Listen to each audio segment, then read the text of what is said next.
তা জানা যাবে 4 মে, কারণ 29 এপ্রিল দ্বিতীয় দফার নির্বাচন ভোট গ্রহণ। আর আজকে প্রথমেই চলে যাব নন্দীগ্রামে। নন্দীগ্রাম যথেষ্ট গুরুত্বপূর্ণ একটি জায়গা।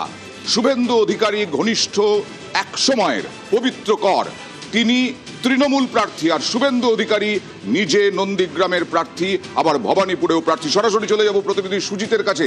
সুজিত, প্রথমে রাজনৈতিক দিকটা পরে আসছি, প্রথমে নিরাপত্তার দিকটা, কারণ 2,40,000 জওয়ান মোতায়েন এবারে 152টি কেন্দ্রে।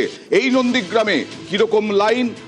দ্বিতীয় হচ্ছে এই যে 100 মিটারের মধ্যে চক দিয়ে দাগ দিয়ে দেওয়া হবে, কেউ ঢুকতে পারবেন না, এইটা কি চলছে? কিরকম নিরাপত্তা?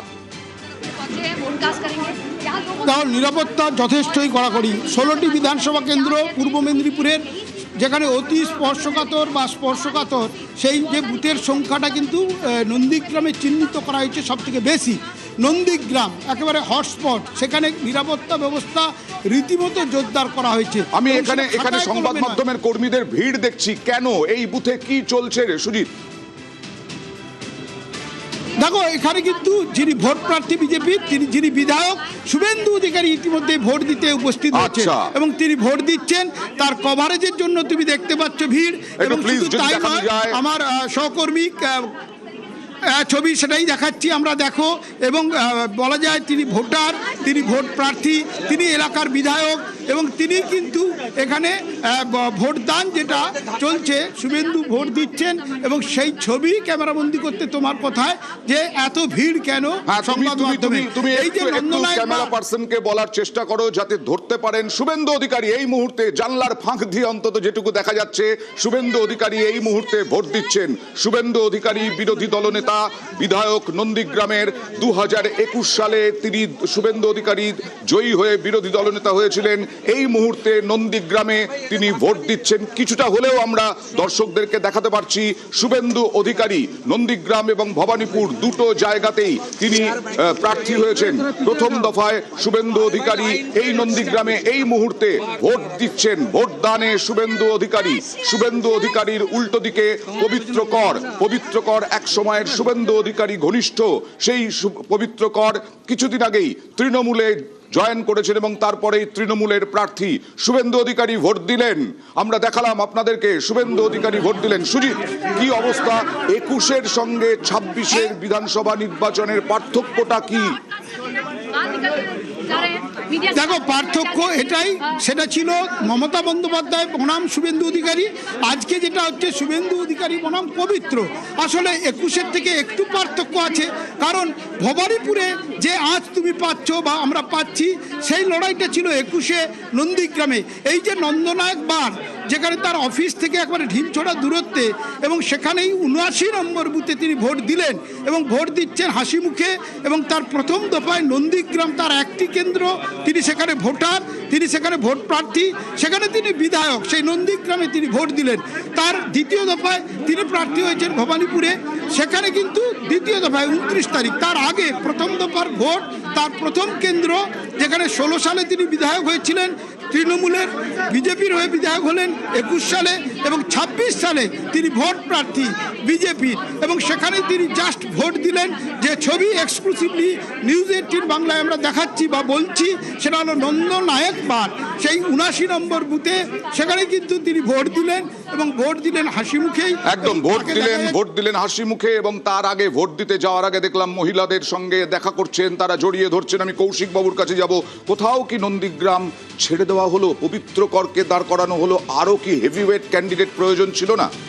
দেখুন, এটা নিশ্চিত থাকতে পারেন যে নন্দীগ্রামে আমাদের তৃণমূল কংগ্রেস প্রার্থী পবিত্র কর বিপুল ভোটে জয়ী হতে চলেছেন। আপনারা 4ই মে দেখে নেবেন। শুভেন্দু অধিকারী পরাজিত হতে চলেছেন শোচনীয় এবং নির্মম ভাবে।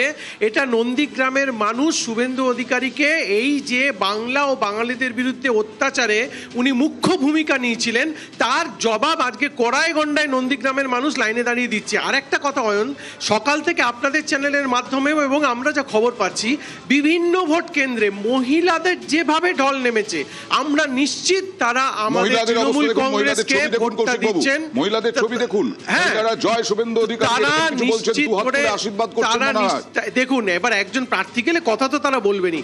লক্ষ্মীর ভান্ডারকে মাথায় রেখে মহিলাদের এই ঢলটা নেমেছে।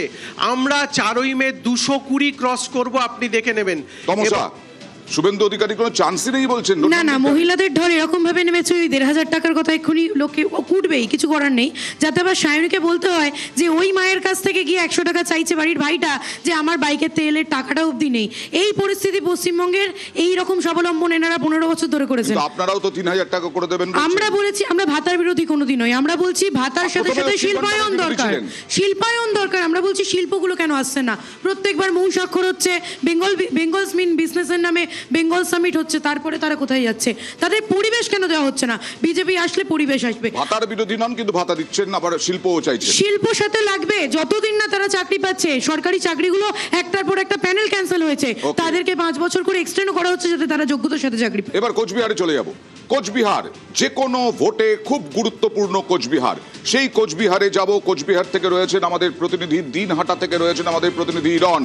ইরন, কোচবিহার মানেই উত্তপ্ত, কোচবিহার মানেই রাজনৈতিক উত্তেজনা, মারামারি, কিন্তু এখনো পর্যন্ত এই 1 ঘন্টায় সেরকম কিছু পরিলক্ষিত হলো না। শুধু তাই নয়, নিরাপত্তা কিরকম কোচবিহার জুড়ে? অয়ন, তোমাকে যে প্রথমে বলবো সেটা হচ্ছে অবশ্যই দিনহাটা হাই ভোল্টেজ কেন্দ্র। শুধু তাই নয়, উদয়ন গুহ লড়ছেন এবং তার বিরুদ্ধে অজয় রায় লড়ছেন। দুজনের এক কেন্দ্রেই ভোট দেন। দিনহাটা মানেই বিগত যে কটা ভোট হয়েছে সব কটাতেই অশান্তির ছবি ধরা পড়েছে। হ্যাঁ। এবারের ভোটে প্রশাসনের কাছে, নির্বাচন কমিশনের কাছে সবচেয়ে চ্যালেঞ্জিং হচ্ছে সুস্থভাবে ভোট পরিচালনা করা। এখনো পর্যন্ত 2-1টা বিজেপির তরফ থেকে অভিযোগ জানানো হয়েছে, তাদেরকে এজেন্ট বসতে দেওয়া হচ্ছে না। বিজেপি প্রার্থী অজয় রায় ভোট দিয়ে অভিযোগ করেছেন, তবে এখনো পর্যন্ত কোনো রকম অশান্তির খবর কটা হয়নি। কটা বুথে ছবি এরকম দেখাই, এজেন্ট যে বসতে দেওয়া হচ্ছে না? কি অভিযোগ আসছে, কি অভিযোগ করছে বিজেপি?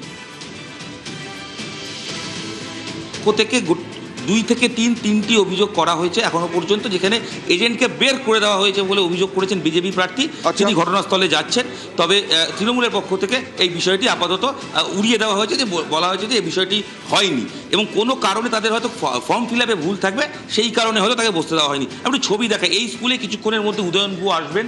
গেটের বাইরে এখানে কেন্দ্রীয় বাহিনী রয়েছেন, প্রত্যেককে লাইন দিয়ে আলাদা ঢোকানো হচ্ছে এবং বিএলও, এবারে সবচেয়ে ভূমিকা বিএলওরা কি করছে। Right. এই যে বিএলওরা বসে রয়েছেন, তাদের বিএলওর ভূমিকা হচ্ছে এখানে তারা প্রত্যেকে স্লিপ চেক করছেন এবং কোন পার্টের ভোটার সেটা চেক করছেন। আপনাদের ঠিক কাজটা কি? কোন পার্টের ভোটার সেটা চেক করা এবং ভোটার অ্যাকচুয়ালি সঠিক কিনা তাকে পরিচয়পত্র আপনারা দেখছেন? হ্যাঁ, পরিচয়পত্র দেখছি। একদম এই ছবিটা দেখাচ্ছি যে বিএলওরা এখানে কাজ করছেন এবং বিএলওদের প্রত্যেকে যে 3টে পার্টের ভোট রয়েছে, বিএলও প্রত্যেকের পরিচয়পত্র দেখে নিচ্ছেন এবং তারা যে কোন পার্টের ভোটার, সঠিক ভোটার কিনা, এই ভূমিকা কিন্তু এবারের বিএলওদের দেওয়া হয়েছে। বিএলওদের এবারের ভূমিকা অন্যতম এবং তারা এসআইআরের সময় থেকে যেভাবে কাজ করেছেন, এবারও তাদের ঠিক বুথের বাইরে বসিয়ে তাদেরকে কিন্তু প্রত্যেকে দেখুন, যারা ভোট দিতে এসছেন তারা নির্বাচনের যে কাগজ, সেই স্লিপ দেখাচ্ছেন, নিজেদের পরিচয় দেখাচ্ছেন এবং তারপরেই ভোট দিতে পারছেন। এটা হচ্ছে বিএলওদের ভূমিকা। এবং আমি ভেতরের ছবিটা দেখাই, এই একই স্কুলে দিনহাটা উচ্চ বালিকা বিদ্যালয়, যেখানে বিজেপি প্রার্থী ভোট দিয়েছেন, কিছুক্ষণের মধ্যে তৃণমূল প্রার্থীও আসবেন। লাইন পড়েছে, কেন্দ্রীয় বাহিনী দিয়ে মুড়ে ফেলা হয়েছে বুথগুলি, আমরা দেখতে পাচ্ছি। এই বিষয় নিয়ে কোচবিহার এবং গোটা পশ্চিমবঙ্গে 152টা কেন্দ্রে প্রথম দফায় ভোট কিরকম হচ্ছে না হচ্ছে সব আপডেট নিয়ে আসবো। একটা ছোট্ট ব্রেকের পর ফিরে আসছি বাংলার কুরুক্ষেত্রে, একটা ছোট্ট বিরতি।